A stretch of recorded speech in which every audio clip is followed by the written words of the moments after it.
অনুরাগের ছোঁয়া আপনারা দেখতে চলেছেন সূর্য দীপার কোল থেকে সোনাকে কেড়ে নেওয়ার চেষ্টা করে, তখন জয় এসে সেটা আটকায়।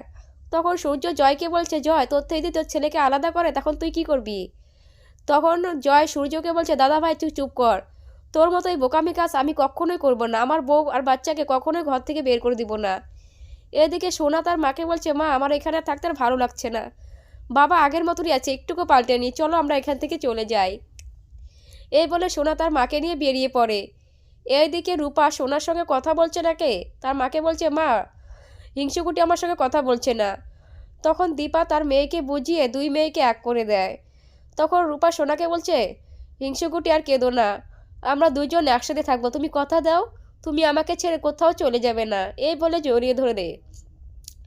অন্যদিকে দীপা নাচের কম্পিটিশনে নাম দেওয়ার জন্য সেখানে চলে যায়, কিন্তু সেখানে ভিক্টোরিয়া দীপাকে কিছুতে নাম লেখাতে দেয় না, বাধা দেয়, বলছে এই কম্পিটিশনে তোমাকে নাম দিতে হবে না।